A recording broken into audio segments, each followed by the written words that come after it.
Tudo que eu falar sobre o filme, citando alguma coisa que o filme falou, vai ser naqueles primeiros 30 minutos, porque o filme ele tem uma introdução longa ali de quase 30 minutos aproximadamente, depois entra aquela música do Missão Impossível, né, o filme, aliás, é o Missão Impossível, né, o acerto final,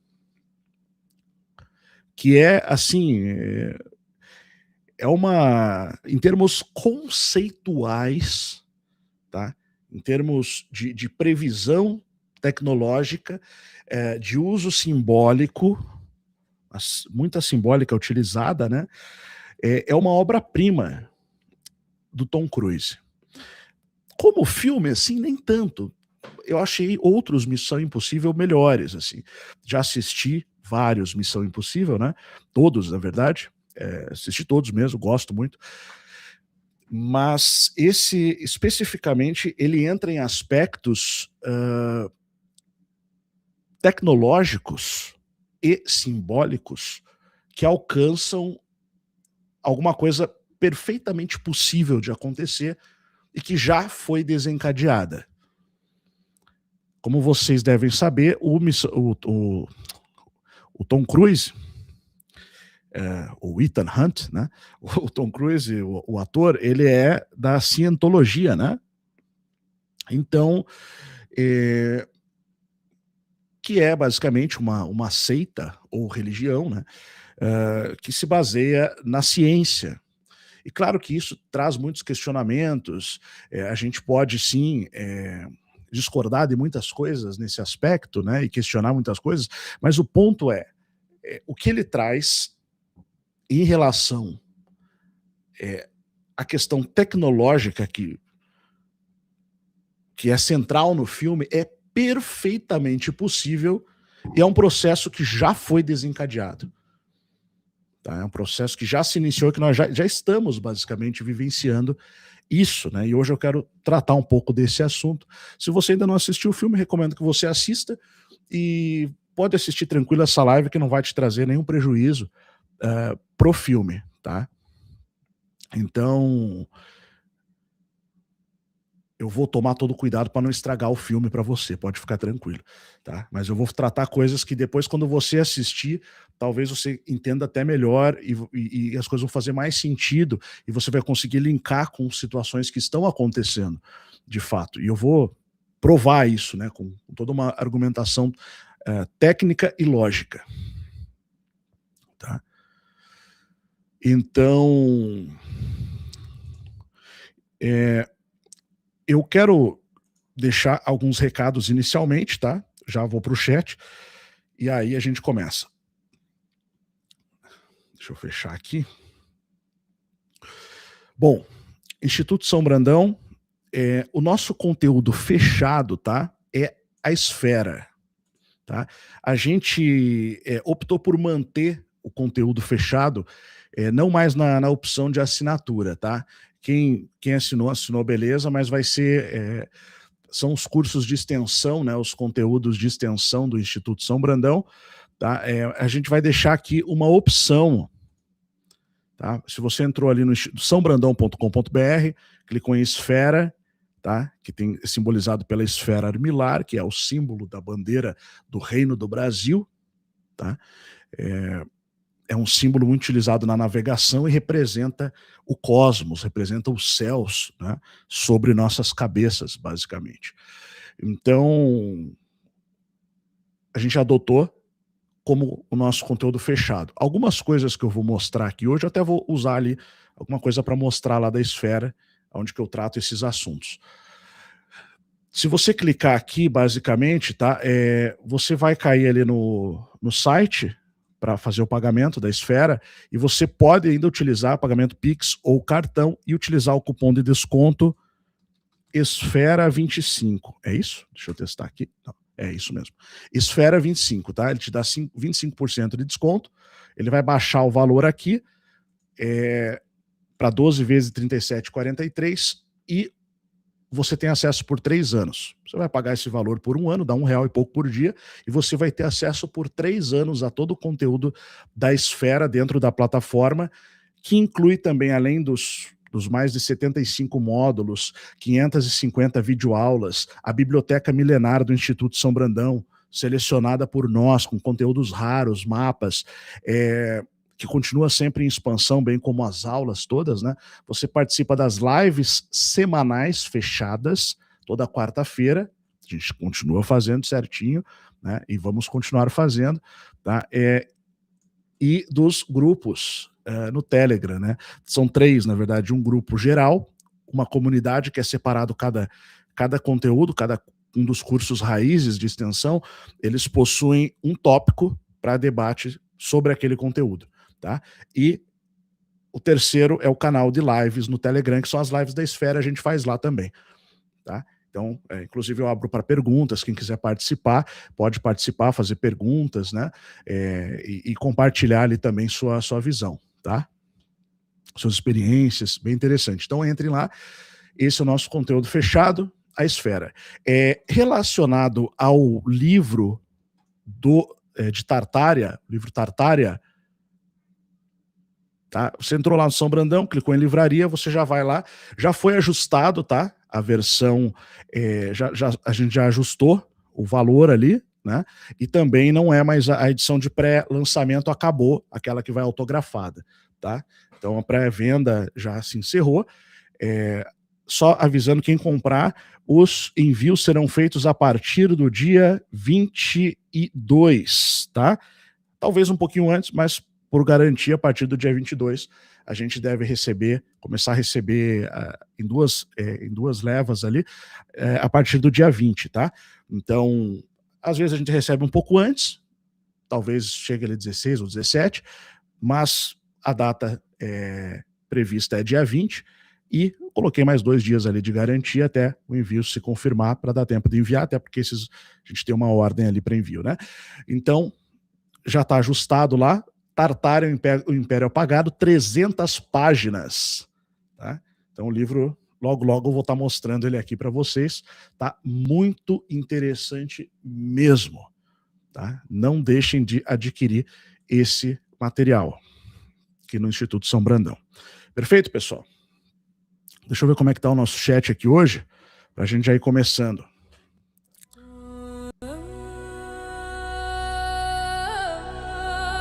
Teve um reajustezinho no valor ali, tá, pessoal? Deixa eu só ver o negócio que eu acho que eu liguei a música aqui.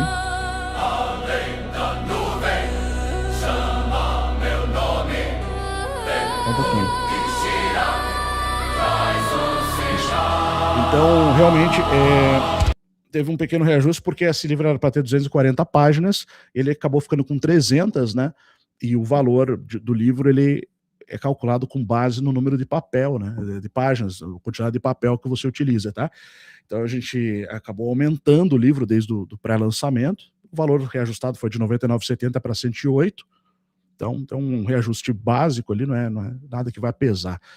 Com certeza vai valer muito a pena, continua valendo a pena. Deixa seu like, se inscreve no canal, ativa o sino para receber as notificações, pessoal. O pessoal não está recebendo notificação, vamos furar a bolha, compartilhe o vídeo, compartilhe o canal. Tá? Essa live de hoje vai abrir sua mente, beleza?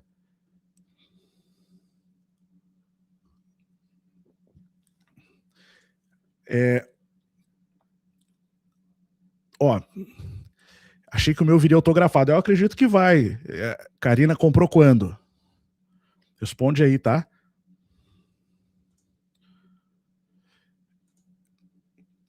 Márcio, não tenho tempo, por favor, venda cursos separados, acesso ilimitado.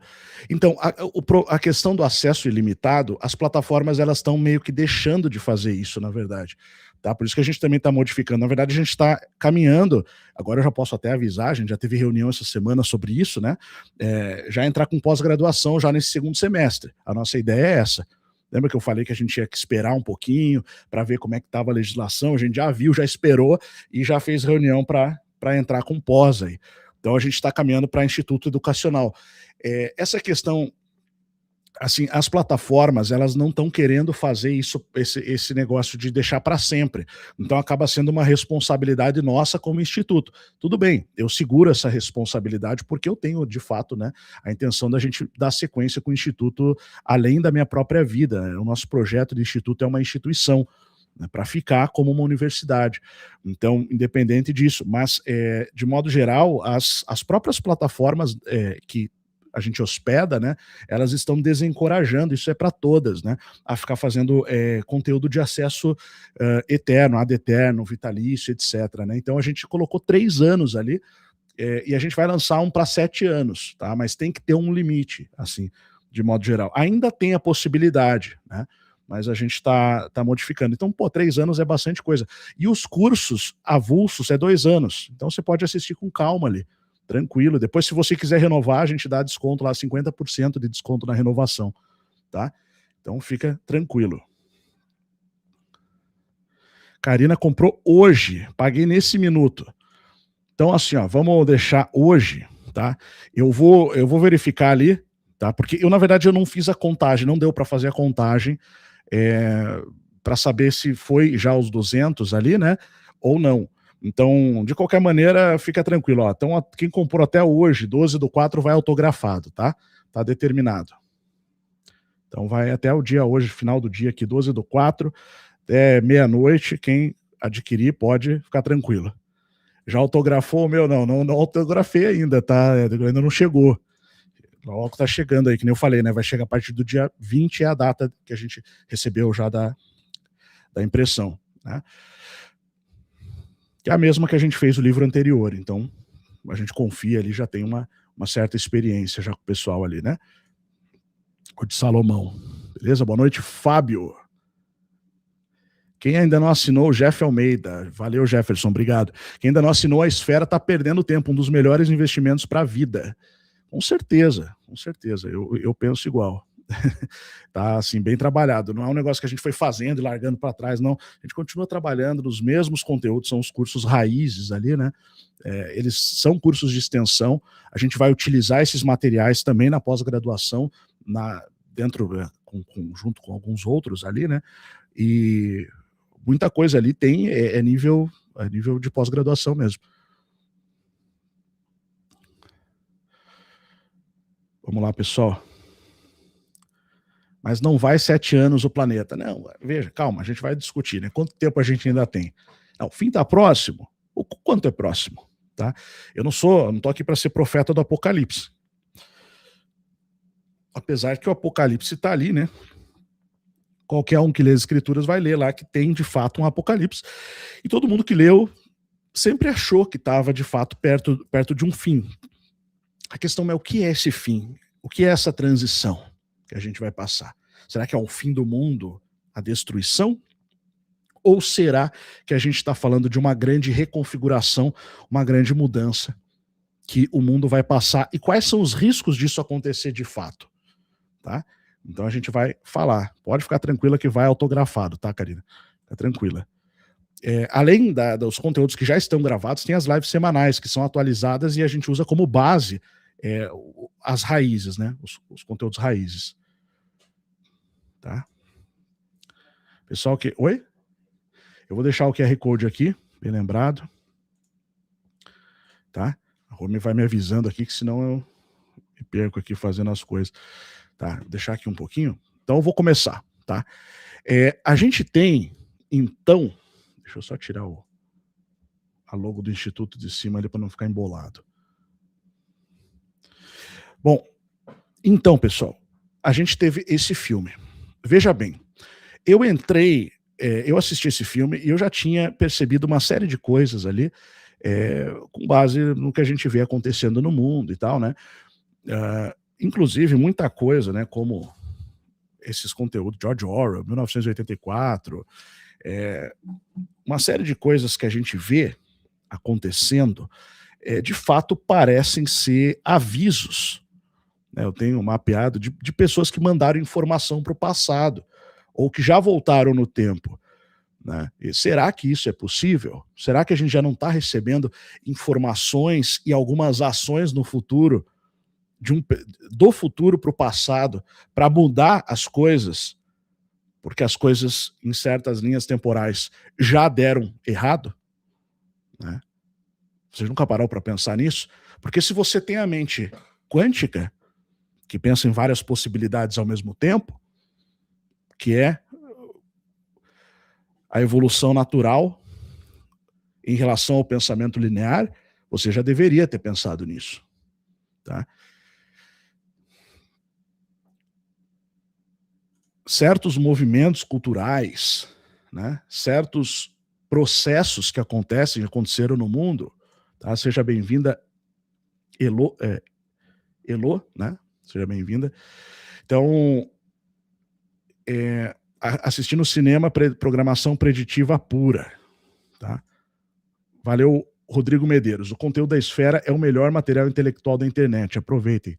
Agradeço. Valeu, tamo junto, Rodrigo. Obrigadão, hein? Música linda. Quem canta, a música aqui do conteúdo aqui, né? É o mais avançado. Deixa eu explicar um negócio para vocês. Tem coisa... Eu já produzi música, né? Muitos anos, assim, não é uma coisa que hoje eu faço mais.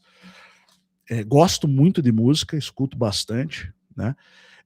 Mas existem alguns estilos musicais que realmente surgiram muito à frente do tempo, tá? Um deles, para quem não conhece, é o Psytrance. Quando o Psytrance surgiu, especialmente o estilo israelense, o Israele, ele surgiu ali na virada para o ano 2000, mais ou menos, um pouquinho antes, tá? Para 2000, 2001, os primeiros projetos ali de produtores, né? Como Astrix, entre outros ali. Veja, eu gostei muito daquilo, eu era mais novo, eu tentei produzir, e produzi, na verdade, fiz muita coisa, né? Fui produtor, não deixei de fazer outras coisas na minha vida, na época ainda não tinha canal e tudo, mas eu produzia, né? Eu vou falar um negócio para vocês. Eu fiz aula com o Ilan Krieger. Eu não sei se vocês sabem aquele canal que tem de shorts, né, no YouTube. O cara do Eu Te Amo lá, o moço do Eu Te Amo, que ele faz uns desafios para as pessoas e no final ele fala assim, eu te amo. Tal. Então, esse cara ele era um DJ produtor musical em Curitiba, né? E ele lançou uma época uma academia internacional de produção de música eletrônica. Então ele recebia os melhores produtores do mundo lá e interagia com os alunos. E eu fui da segunda turma dele, tá? Da IMEC, Academia Internacional de Música Eletrônica de Curitiba. E tive a oportunidade de conhecer lá o... Putz, me fugiu o nome dele agora. Aquele cara era um produtor de techno conhecido, que foi produtor da Madonna, né? Então, assim, por que eu tô contando toda essa história? Para ilustrar para você uma coisa. Depois disso, eu fiz aula particular, porque quando eu quero fazer alguma coisa, eu vou a fundo. Vocês podem ver pelos livros, eu estudo, eu destrincho o negócio, tá? E assim, eu já era bom nisso. Eu fazia música boa. Eu tinha vários amigos que eram DJs e tocavam minhas músicas e elogiavam muito o som que eu fazia. Tá? Então eu já sabia o que era bom dentro daquele estilo, aos 20 e poucos anos, e eu tentava produzir o melhor possível. Cara, sem exagero, não tinha como chegar perto do que os caras de Israel faziam. Tá? Não conseguia chegar. E foi curioso, porque isso apareceu do nada lá em Israel. Como assim, cara? Os caras vieram com Psytrance lá, existia o Goa Trance, que era da Índia, mas era uma coisa bem mais tosca. Se você ouvir os dois hoje, o Goa Trance, assim, em termos de técnica, é muito mais simples. Tá? É ridículo de fazer.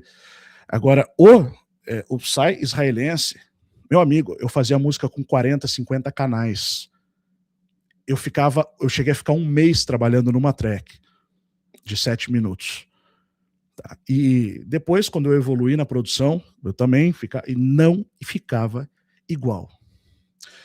Teve uma vez que o Astrix, que é um produtor conhecido de Israel, lançou um álbum que, de repente, cara, saíram mais 2 álbuns. Como eu consumia esse conteúdo, eu comprava originais, tá? E eu escutava muito, porque eram poucas lojas internacionais quando isso começou.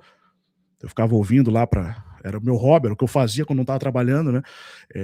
Assim, no mercado, né? Então, ao mesmo tempo que o Astrix lançou um álbum, que foi aquele álbum que tinha a música Artcore, se não me engano. Deixa eu ver. Artcore do Astrix. É esse mesmo, tá? Paralelo a isso, tá? Paralelo a isso, é uma história interessante, calma aí, você não tá entendendo nada, calma que eu vou explicar para você, tá? Esse álbum aqui, um álbum muito conhecido do Astrix, né? Essa música era a música principal, chamava Hardcore, eu nem gostava muito, eu tocava outras dela. Ao mesmo tempo, você teve um produtor chamado Intergalactic, que surgiu na Itália, tá? Esse era lançou na Itália. Deixa eu ver se eu acho o som dele aqui. Já tá difícil de encontrar aqui, já não estou conseguindo localizar. Tá? E, ao mesmo tempo, também teve um outro produtor chamado, esse também de Israel, Electro Sun, tá? O Electro Sun acho que vai aparecer aqui. É esse aqui, lançou o Pure Blue. O Intergalactic, que é o anterior, e o Astrix Hardcore, eles são basicamente a mesma coisa. Várias músicas que estão no Astrix são exatamente iguais às músicas que o Intergalactic lançou. E as músicas do Electro Sun Pure Blue, algumas também são. Tá? Na época, o que a gente imagina? Né? O que a gente imagina? Pô, os caras usaram, assim, elas não são a mesma música, mas o MIDI, que é a sequência das notas dos sintetizadores utilizados, basicamente tem as mesmas melodias. Tá? Então, assim, ninguém ia perceber isso, a não ser que alguém, por acaso, fosse aficionado e comprasse esse álbum original, o outro, escutasse e tal, e eu fazia isso, basicamente, né? Na época, você pensa o quê? Produtor aí, às vezes é o mesmo produtor. O Astrix, em tese, é um produtor, cara. O Astrix é um dos nomes mais conhecidos desse estilo no mundo. Tá? Recentemente, quando eu comecei a ver o que a IA é capaz de fazer, eu comecei a ter uma certa desconfiança na minha mente. A desconfiança de que, na verdade, esses caras recebiam, alguns desses caras, de alguma maneira eles recebiam essas músicas como arquivos, como MIDI, como informação, de alguma fonte específica. Posso estar viajando, pode ser coisa da minha cabeça. Cara, as músicas são iguais. Alguém mandou o mesmo MIDI pro cara lá da Itália, pro cara de Israel e pro outro cara de Israel também. E eles literalmente criaram uma cena cultural lá nos anos 2000. Os sintetizadores, quando começaram, eram muito simples, cara. Depois, 15 anos depois, usando os melhores VSTs, os melhores softwares, depois com o Base 5, Ableton Live, o Logic, que muita gente usa, você não consegue chegar no mesmo resultado que os caras conseguiam 15 anos atrás. As músicas eram absurdamente à frente do tempo. Cara, e eu vou falar para vocês, eu tentei. Tá? Eu tentei com todas as minhas forças naquela época. Não ficava, não chegava perto. Tá? E eu conheci um cara que era um produtor, o César Mondchen, que morou em Israel. Tá? E eu fui aluno dele, particular. Eu paguei pro cara me ensinar particular, a gente fazia eu acabei ficando amigo e tudo, né? Mas ele foi meu professor particular para eu conseguir chegar naquele nível de qualidade. Esse cara tinha um sintetizador antigo que ele comprou dos caras do Infected Mushroom. Não sei se você já ouviu falar, que são um dos caras principais do trance, do Psy, né, da época. Então, assim, eu não sei, cara, eu tinha uma impressão naquela época que aquilo era uma coisa que estava à frente do tempo, que era uma coisa nova. Parecia realmente alguma coisa vinda do futuro. Parecia alguma coisa que era feita para tentar quebrar alguma coisa, desconstruir algum paradigma. E quando você entende o cenário todo e a visão quântica da realidade, tá? Ou seja, possibilidades ao mesmo tempo que vão se configurando, né? Você entende que se não houver criatividade, arte, cenas culturais acontecendo no mundo, plantadas, por mais problemas que tenham, e tem muitos problemas, essas cenas culturais, né? Que você pode pensar em termos de problema de saúde, cenários aí que vão envolver drogas, tem uma série de problemas que podem acontecer. Mas se não acontecer, certos movimentos culturais, o mundo corre o risco de se tornar rapidamente alguma coisa como a Coreia do Norte, a União Soviética ou a Alemanha nazista. Você pende para ir para um totalitarismo uniformizado, que basicamente mata a individualidade humana e coloca todo mundo debaixo de uma estética que tenta deixar todos iguais, colocando ali já um modelo de um super-homem, modelo daquela estética específica, como tinha na União Soviética, como tinha na Alemanha nazista. Então tem o super-homem soviético, que é estampado em todos os cartazes, e todo mundo fica uniformizadinho para tentar chegar naquele modelo. E isso mata a singularidade humana, a individualidade humana, né? Então basicamente você cria ali uma república totalitária, né? Enquanto que o modelo que a gente escuta falar do transcendente não é isso. Ele é um reino, né? Basicamente, é um reino com diferença, com expressões máximas da singularidade humana, se manifestando. As escrituras chamam isso da multiforme graça de Deus, né? Para quem acredita no que está escrito. Então, esses modelos específicos, aparentemente, vamos supor que as coisas deram errado e lá no futuro algumas pessoas sobreviveram, porém tendo acesso à tecnologia quântica. Talvez não para viajar presencialmente no tempo, apesar que isso está sendo estudado hoje, nesse momento. Estão tentando fazer isso com animais. Estão tentando fazer, já conseguem movimentar certas coisas no espaço-tempo, especialmente informação. Tá? Informação conseguem facilmente. Então, um livro como esse daqui poderia ser passado. É ridículo de passar dados escritos. Tá? Informação em poucos bits, em poucas unidades. Um arquivo MIDI de uma música, por exemplo, ou de várias, para criar uma cena específica. Vamos imaginar que a gente precise criar uma espécie de uma bomba atômica cultural em algum momento do passado, para tirar as pessoas, ou para criar na mentalidade coletiva alguma coisa que vai levar as pessoas não para aquele atrofiamento total, para a uniformização total, como aconteceu no período que antecedeu a Segunda Guerra Mundial. Tá? E após a primeira, entre as duas guerras mundiais, aconteceu isso. A União Soviética vai surgir após a primeira, o fascismo vai surgir antes da segunda, o nacionalsocialismo na Alemanha.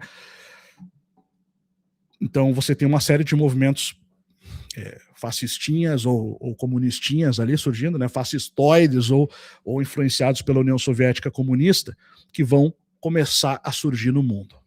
Percebe? Então isso leva a uma Segunda Guerra Mundial. É um problema em termos de engenharia social, em termos de construção de humanidade. Então é possível, será que é possível? Estou te fazendo essa pergunta, o que você acha? Será que é possível que algumas pessoas lá na frente, de repente, tenham desenhado um plano como evitar certas coisas de acontecerem? E aí surgiram certos movimentos, certas coisas ali, para tentar impedir as coisas de irem para esse lugar. Pode parecer loucura, mas quando eu me interessei por esse estilo na época, era alguma coisa assim que eu intuitivamente sentia. Era algo assim. É como se fosse. Veja, eu não era uma pessoa nem religiosa nem espiritualizada. Eu era um jovem, né? Tinha ali com meus 20 anos. Tá? Gostava de música. E eu me interessei demais. Aquilo parece que me chamou, assim. Parecia uma coisa, sabe, que era realmente algo. Parecia que eu estava pertencendo, fazendo parte de algo maior, que não dava nem para explicar, mas tinha a ver com o transcendente. Né? Então, com todos os problemas que teve decorrentes disso, como aconteceu também, se você lembrar, nos anos 60, quando o rock and roll, né, explode, se torna uma cena cultural com grandes artistas. Acho que ninguém vai discordar, né, que eram grandes artistas, muitos ali, mas também teve uma série de problemas depois, né, e alguns desses problemas até foram aproveitados em projetos ali de controle mental da CIA, por exemplo, né, para fazer uso, utilizando inclusive algumas substâncias psicoativas, né, como o LSD, em experimentos de controle mental, como a gente sabe, nas operações de controle mental que foram feitas, como o MK Ultra, por exemplo. Então, a gente vê. Então, só que, veja, uma coisa é você pegar e levar um monte de gente para uma sala, algumas pessoas selecionadas, e fazer certos experimentos e acompanhar e monitorar a vida dessas pessoas. Outra coisa bem diferente é você criar uma cena cultural totalmente imprevisível. Será que é imprevisível mesmo? Ou será que isso já estava sendo feito para se antecipar, para impedir? Né? Pensa, faz o caminho inverso, uma engenharia reversa da própria engenharia social, para impedir certas coisas de se desenrolarem em uma certa direção. Se você tivesse no futuro e visse que a coisa, que o cenário da Segunda Guerra Mundial se estreitou demais depois e aconteceu de volta muito pior, o que você teria que fazer se você fosse elaborar um plano para voltar lá atrás e as coisas serem diferentes? Tá? Então, a gente precisa tornar as pessoas mais ativas nesse lado aqui do cérebro, do lado da criatividade, do lado da arte, do lado do, sabe, não aquele lado sistematizado. Então, tudo isso eu passei a pensar sobre isso depois. Será que isso é possível?